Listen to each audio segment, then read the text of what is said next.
Hey guys, welcome to the next part in Football Manager 2015 Let's Play here with Newcastle United. And this is part 3. Believe it or not, we're top of the friggin' league, lads. How's that happened?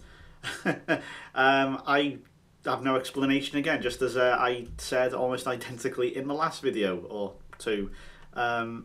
We are somehow managing to top Chelsea, a supposedly very good Liverpool team. I don't know about that at all. And the league's again completely mad and all topsy-turvy and a bit weird. The one standing out, of course, if you ignore us, is Manchester United. They're down in ninth. They have once again sacked the manager, and they have now brought in, rather comically, I've got to be honest, Andre Villas-Boas. How that's come from, I don't know. Let's see. How did he go on? He's at Zenit, isn't he, at the moment? Let's find out. Oh, wow, he got sacked as Zenit manager.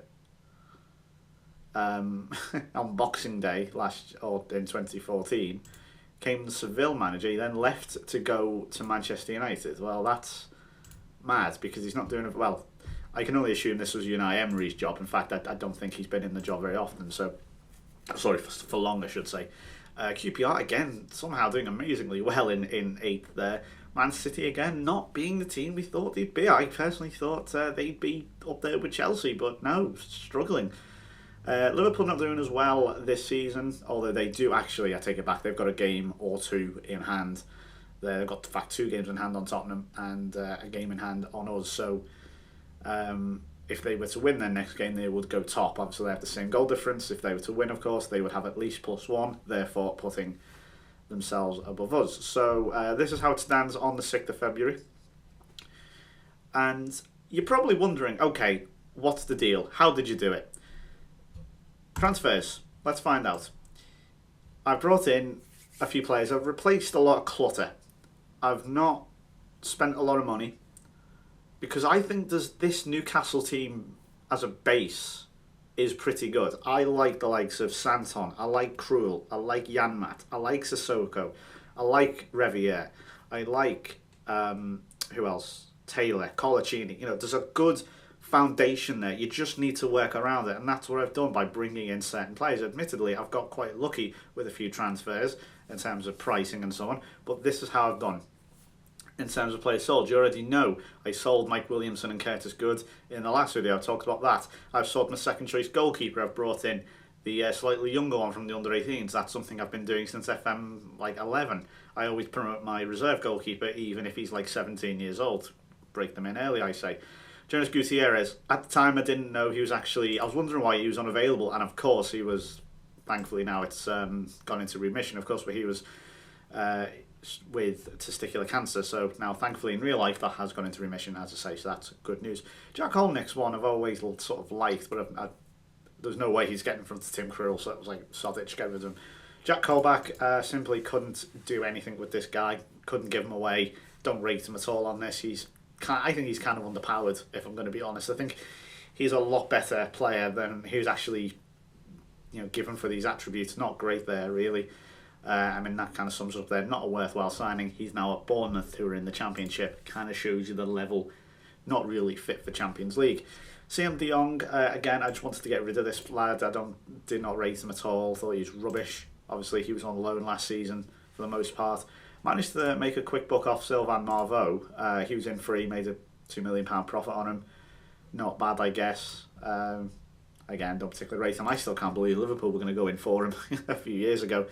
Sends a few more kids on loan. Obertan, wow, they actually took 3 of our players. I just noticed. Obertan, again, I don't rate.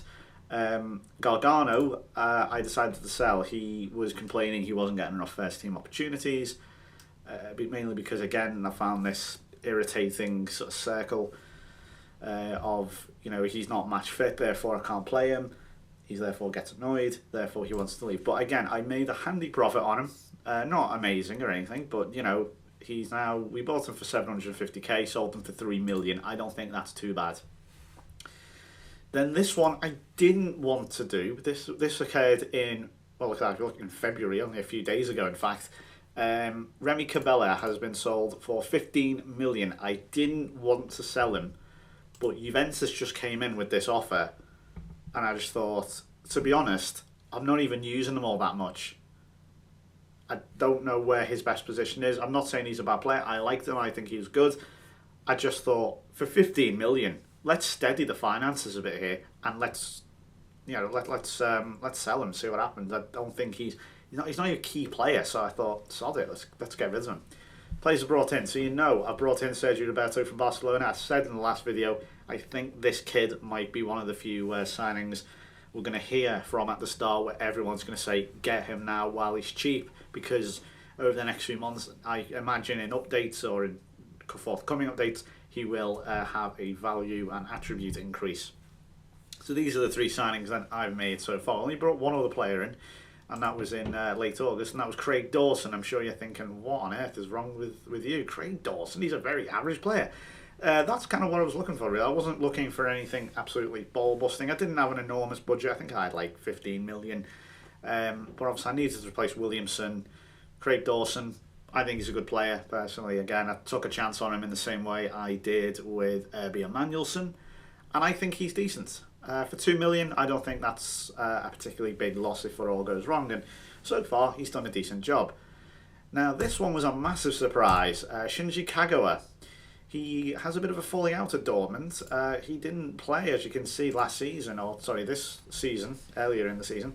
He's only played 3 games. Admittedly, he didn't have a particularly good average rating, and well, I guess Jurgen Klopp, who is still there thankfully, I look like a right idiot there, still just didn't want to play him. So he was on the transfer market for 5 million. I said, oh yes please, I'll have me some of that, and he very happily joined. His wages weren't too bad. I think they were a little bit extortionate, but I thought, Kagawa, good player. And lastly here, Christopher Asia, probably going to send him on loan soon. This lad looks good again. He's a 17-year-old Norwegian. That also reminds me, in case you have been saying in the comments, I'm just about to upload, as of recording this, the first part, so you can kind of get a sense of where I'm at as of recording these videos. But I imagine a lot of you will be saying, why don't you sign Martin Odegaard, or where is Martin Odegaard in the game? He is not on the game, unfortunately. He will be added, I think, at some point by someone with a database or some form of Steam workshop file. But as of the vanilla game, he is not on it. There are child protection laws, and that sounds crazy, but I think he's 15. He cannot legally be on the game as a 15-year-old. It's not legal to do so. Sorry, they're the rules. But yeah, this guy, sorry, just the Norwegian thing reminded me. If you are wondering, that's where Odegaard is. I think if you're watching this after the 7th of November, there is a possibility he is on the Steam workshop somewhere, so go on there and find him. But I was recommended this by 1 or 2 people. They'd said to sign him, thanks to people on Twitter for that. And he looks decent. I think he could be a decent enough signing. For 600k, I thought I'll take a chance on him. 17 years old, could develop into good. You saw his potential. He's got 3-star potential with that added black star there. 4-star potential. I explained that badly in the previous video. I know, I'm sorry. Vernon Anita, he will be joining Olympiacos for 9.5 million as well in the summer. Just a little heads up there. That's why you're not going to see much of him over the next couple of videos. But you can see, yeah, transfer budgets has risen quite a lot. That wage budget as well is pretty decent. Although one thing I'm finding with FM this year is it's doing what a lot of previous FMs did, and that's including things like signing on fees, agent fees and so on in the actual transfer fee overall. So you might agree a fee for, say, £4 million for a player, but then he has a £1 million signing on fee and then another £1 million for his agent fee. So you'd end up, it's going to actually cost you about 6 million in the end, and it takes 6 million out of the transfer budget instead, which I don't know if I like. I guess it's more realistic and it makes sense, but at the same time, it's like, that's my money. Why are these bastards taking my money? They never did previously. But it's realistic, I guess, so I can't complain. So let's go over the schedule. Let's go over our fixtures so far and see how we've got on. Again, I don't go over friendlies in case you're asking. These are all, I skip all these. I had my assistant take control of them. Unfortunately, lost to Herenveen in a friendly cup, or I don't know what it was, like the Amsterdam tournament or something. Where that was a bit weird, so we ended up playing Recreativo and smashing them. So we played newly promoted Huddersfield first. in the first game of the season. I was at St James's Park. They have not been doing too well, if you may look on the league in a short while. I don't even think they've won a game yet, which is very, very concerning for them. I think they may, in fact, already be down. But if you cast your minds forward, you may remember a certain player I showed you at the end of the last video, part 2. That was Adam Robertson. He's 60. I think he was 15. In fact, I mean, what a goal that is from Jacob Butterfield. That was immediately after. That's inside 3 minutes. Robertson scored inside 2 minutes. That's a 15-year-old scoring his first goal on his debut inside a couple of minutes. This guy is 16 now. At the time, he was 15. 16 finishing. 17 pace, 17 acceleration. This lad is going to be amazing. Oh, yeah, there's one thing it hasn't told me, which I totally forgot to do because it wasn't in the transfers. Facundo Ferreira, you may remember, he got 26 goals. I was not able to sign him. Do you know why? I went to sign him, activate the £6 million clause in the contract, you know, the fee that we'd agreed for the loan deal. You know, and at the end of the deal we could buy him for $6 million. I activated that. Do you know what he said? He said, I don't want to sign for you. Your club's not big enough. Get this game. Honest to God, this fucking game. So what I ended up doing instead was I went back a month or so later and signed him on loan again. He actually hasn't done too well compared to last season, of course. He's only got 9 goals this time. So yeah, a bit of a one-hit wonder, a bit of a Michu, a bit of a Mickey Quinn, and so on, you know. First away game, where it was at West Ham, and we got a win there as well. More own goals. In fact, a late winner own goal. There are so many. Now that I'm looking back at them, honestly, there are so many. Ferreira starting like a house on fire, so that's 3 in 2 games. I'm thinking great, he's carrying on his form. There he is now. Valdez, by the way, there, you may notice, yes, that's Victor Valdez in goal for West Ham. Not the best finish in the world, but he at least got the rebound, so happy enough with that. West Ham, pretty good team actually on this. Not amazing or anything, but they are very handy now. I think they are virtually established as a top 11 team. Don't want to say top 10. But there's Ferreira again. Andre Ayew, you're looking at number 10 there as well. He's so versatile. I still don't actually know what his best position is, because when he's in the middle, he isn't great. Like, he does, like, sort of waver a bit, like, in midfield. Out wide, though, he's handy. But I've already got the likes of Emmanuelson, Sinclair, and so on out wide. So it's really difficult trying to decide his first and best place. There's Downing. Maybe that could have been a Tim Krul own goal. Hell, I think even the Valdez save there at for the first Ferreira goal could have been an own goal there, but that is definitely an own goal from James Tompkins, and that he was a very unlikely win. I was kind of pissed, to be honest, that we did concede that Downing goal, but yeah, crazy. 3-1 then against Swansea. Who scored here? I think Cisse scored, and again, I'm really sorry, I cannot see these. I don't know if you can. Even in 1080p HD, I don't even think he'll be able to see that. So our Champions League group then. Now I like to go over the group as a whole very early on. I don't like to give away spoils immediately, but we're into the first knockout round where we're going to play Juventus. How did we do? Well, believe it or not, we kind of if you want to, thanks. We kind of topped the group. Where are we? We are Group G. We got Inter Milan, PSV Eindhoven, and Schalke. Now, I just want to point out very quickly that German licensing issues and so on has caused a bit of a problem for some of these clubs. If you look in the German First Division, so Schalke are called Gelsenkirchen, Bayern are just called Bayern, so that's not a big issue, I suppose. The only ones really that are causing a bit of a problem are Gelsenkirchen, who are Schalke, BMG, who are Borussia Mönchengladbach, so that makes it easy, if anything. And here we have Dusseldorf, who are, I think, Frankfurt. Oh no, so there's Frankfurt. Damn, I don't know which one they are. They're not called Dusseldorf in real life, though, are they? Damn, do you know what? I don't know. Someone will know.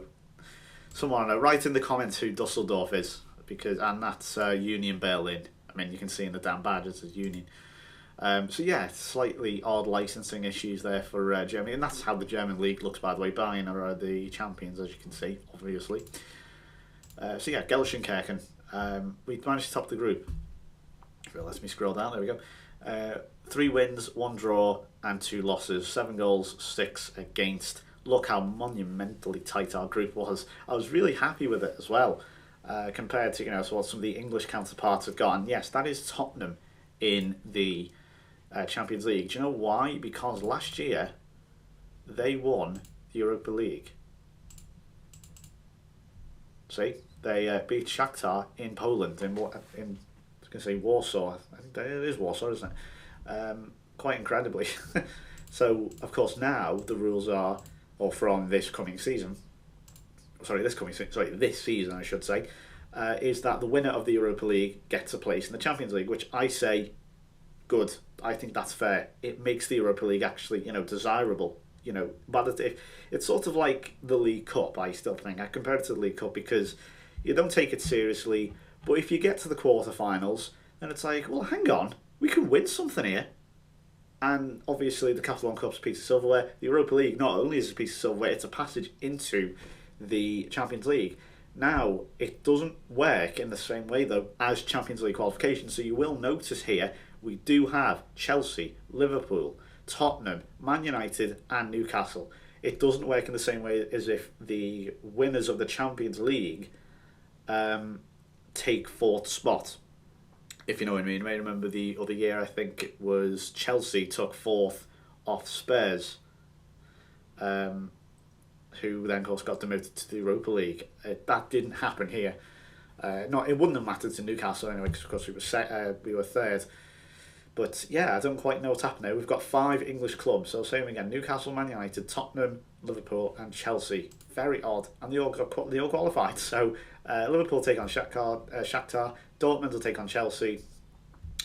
Who else have we got? Real Madrid versus Man United, and Olympiacos versus Tottenham. Possibly, and also here, possibly the most un-Champions League tie ever. That is Gelsenkirchen, Schalke versus Sampdoria, who I believe actually had a cracking Serie A. Genoa atop. In fact, did they win? I think Sampdoria came 2nd, which I don't know how that happened. So we played here, last season's 3rd place Serie A team, and we won.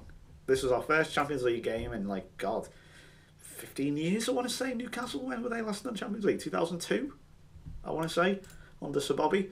But yeah, we managed to pull out here.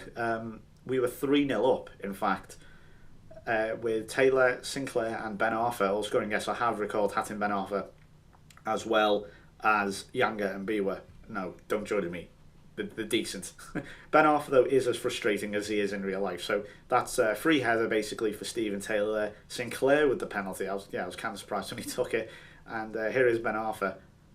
He will do that. He is immensely frustrating, but my God, does he know how to take a set piece. His dribbling is just sometimes painful to watch. He'll try and beat a man in his own half, and it's like, I admit it, I've got to be honest there, Ricky Alvarez there with a wonderful piece of improvisation to lob that to the far post. That was really good.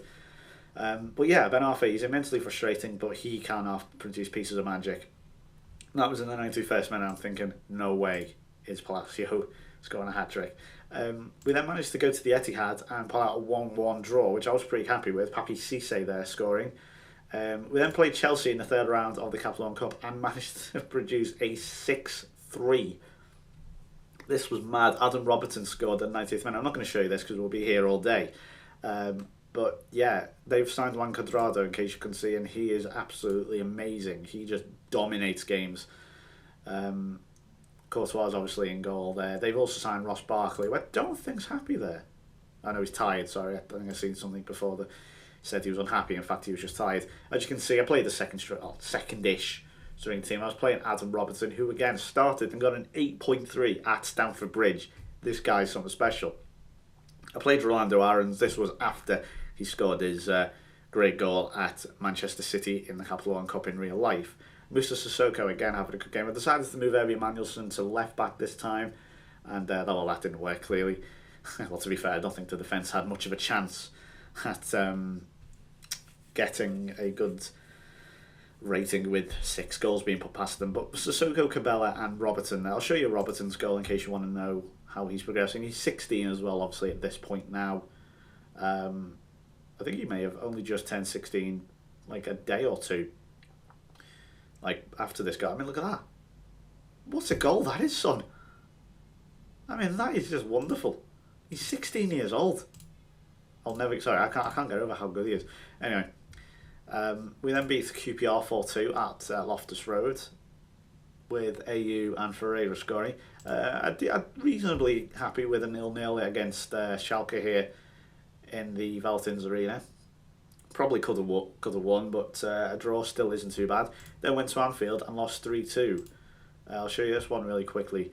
Mario Balotelli scored, and naturally John Flanagan. In case you don't remember, of course, we had John Flanagan on loan last season, so it was practically inevitable that he was going to score. In case you can't see there, Mamadou Sakho is the captain of Liverpool, which I find incredibly amusing. Flanagan there with a total fluky goal, but it was inevitable, as I say. Yeah, Mamadou Sakho, one of the most overrated players by FM for a long time. He has been complete and utter pants for Liverpool. I'm not going to deny. I like Sakho, in fact. I'll go on record and say I do like Sakho. I think he's really good. He's just... There's this myth about him being clumsy. He's not clumsy. He just suffers from tall man syndrome. He's just... it takes a second for the commands from the brain to get to his legs because he's so tall. That type... I know that's complete bollocks, but... That's the comforting excuse I use for his clumsiness. Moving on, we have Aston Villa. This was a 2-1 victory at St James's Park. Moussa Sissoko scoring. And again, I can't see another goal there, so I'm sorry I'm really not able to direct this very well. We then managed to beat PSV Eindhoven in the Champions League at St James's Park. Again, a nice victory here. They didn't really do a whole lot, to be honest. 1 goal was enough. Papi Cisse got it, and this was, to be honest, a pretty boring game if I recall. Not a lot actually happened, as you can see highlights wise down there, but 1 was enough, and I was happy enough with it. That's all that matters at this point. I just wanted to just get the points on the board and make sure I at least qualify for the first knockout round. We then inexplicably and completely unexplainedly lost 3-1 to Hull. 3-0, I beg your pardon, to Hull. No Ferreira, and I'm starting to panic now, thinking, oh my god, we're a one-man team. This was just one of those things where the game's like, nah, you're not getting anything, lad. You're getting your head kicked in for this. In this game, I don't fancy doing anything else but kicking your head completely into the ground. So yeah, the game just said, here's your designated ass whooping for the day. We then managed to go to the Emirates and pull out an astonishing 4-2. So we kind of, pulled it back a bit there, I suppose. Getting demolished by Hull, but then demolishing Arsenal. There's an email. Sorry about that. Probably should have closed Firefox. Ayew then with the penalty, opening the score inside 20 minutes. This was something which I thought, right, okay, we lose 3-0 to Hull, this is only going to end badly. Again, there more evidence of this irritating goalkeeper glitch. Tim Krul, there was not a lot of pace on the ball, he should have caught that. That's got nothing to do with Krul not being able to catch or his attributes or anything like that. That is purely and simply down to this bug that was evident in Football Manager 2015 beta that led to goalkeepers just not being able to catch the ball. How that was an own goal for the goalkeeper, I have no idea. I personally think that should have been a Newcastle player goal or every day of the week, but there you go. I don't make the rules, so screw it. Here's Arsenal kicking off straight away from the kickoff, and yet another own goal. Just so many, isn't it? It's kind of mad when you watch it back. Here's Jan Matt putting the ball across to Area Manuelson. What's that? I think that's 3. That's 3-2, I think, yeah. So I'm losing track of the goals. Arsenal obviously going for it at this point. There's 10 minutes to go. Sissoko and Chamberlain fight that out. Good interception there from Ayew. It's a good job he did that because Ozil was in a really good position. Tiote maybe should have scored there, but Emmanuelson is on hand to slot it in, and that is 4-2. Where are we? Losing track now. Unfortunately, this is when the Champions League thing kind of went a bit haywire. We had 2 difficult games, 2 away games. Lost 2-1 at PSV in the Philips Stadion. Not very good at all. We then did beat Reading 5-2, so that was handy. But Reading, again, another promoted club, you would expect us to handsomely beat them. Goals for Campbell, Riviere, Cisse and Roberto. I think that was his first goal. Bought a 9 rating there. There's another email. Hopefully you heard that because I'm going to sound silly. But yeah, Roberto, he plays as a roaming playmaker at the moment, and I don't think that's his best role. I'm trying him all sorts of different ones, like a deep line playmaker, box to box, ball winning, advanced playmaker. I don't know where he plays well, and that's what I'm struggling with him. He's good, Roberto, but he's not brilliant. So I'm still trying to find his best role. We then beat Stoke 2-0. Adam Campbell scoring again. You might notice him start to really jump up. Then we gave a completely toothless performance against Inter at the San Siro. Not particularly impressive again. Cisse not firing. And Papi Cisse is reminding me a lot of Mario Balotelli and Emil Heskey. You know, sort of, he can turn it on when he wants. And when I say Heskey, I mean 10, 15 years ago when he was playing for Liverpool. When he could actually score. Don't get me wrong, he could score goals in his day. He was not a punchline back in sort of 2002, 3 and 4. He could do it. But what I mean by that is he wouldn't do it very often. He would score, but not consistently, and it was really irritating. So yeah, that's kind of what Cisse. That was the first time I noticed this pattern. We then brought Southampton to St James Park, smashed them 3-0, Aid Ferreira scoring. And then we had a couple of draws, 1-1 with Norwich, Ferreira scoring again. Not the worst result in the world. Norwich actually doing really well, I think, here as well. I think they're doing really well, in fact. Had a really good start for the first half of the season. Kind of similar to what Southampton and West Ham were doing. Man United, 1-1 at home. Not the worst result in the world, could have been a lot worse. We then had to beat Schalke to stand any chance, and that's exactly what happened. We left it late though, final 10 minutes. I was thinking, we're going to drop down to the Europa League, it's not going to be any good, it's going to be rubbish. Ferreira didn't play well, we had more shots than them, but then in came this corner from Julian Draxler, and Adam Campbell, look at this, breakaway. I'm thinking, pass the damn ball, put it in the box, and there is Emmanuel Riviere, finally.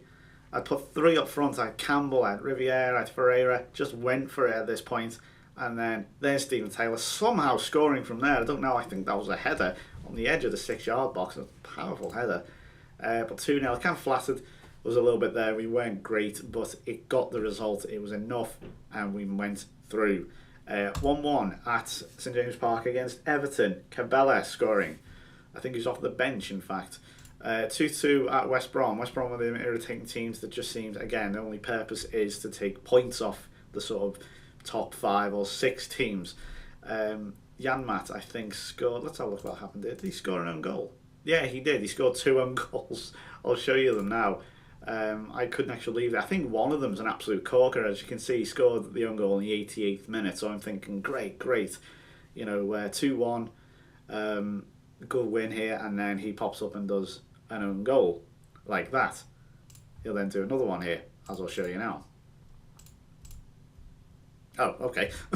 I click the own goal, and it's like, no, we go back to the fixture list. So there we go. Here's the second own goal. I mean, look at that. Another one. I mean, unbelievable, really. Why keeps taking me back here? We then won the Tyne-Wear derby once more, 4-0, smashing Sunderland. Santon even scored. I think he was man of the match, actually. I know Ben Arthur was. Vergini, naturally, scoring an own goal. Even Czech Tioto getting in on the party. I'll show you these goals. Sunderland haven't got the best away record in the world. But obviously, if you remember last season, I think we had a tough time at the Stadium of Light, but at home we smashed them. That was the first game. There's Ben Arthur. See what I mean? He can do that. He is very much capable of just, demolishing a team in one go if he wants. But other times he will frustrate the living daylights out of you. Vicini knocking it into his own net there. I think that was probably going in anyway from Ben Arthur. Here's Tiote's goal. Should be coming in any second now. Look at the goal. I mean, look, there's absolute acres of space for him. He knocks it in, and we're just absolutely flying at this point. Here's the second half, and this is the final goal. Just, at this point, I was really happy with the team. And here's Santon. Check this out. Oof, very Mourinho-esque. I think you'll agree. We then played Tottenham at White Hart Lane. Decent point, I don't think. I mean, if you look at the league, as I say, Tottenham in third place, obviously a bit of a threat. We then played Brighton, ironically, in the third round of the FA Cup. Adam Campbell bagged himself a hat-trick. I'm not going to show you these again. Ryan Taylor scored to make absolutely sure of it. Another own goal. Solly March scored a great goal. I'm ashamed of Brighton, really, because this team is an absolute total... Well, it's an absolute shadow compared to what they were a few years ago under Gus Payet.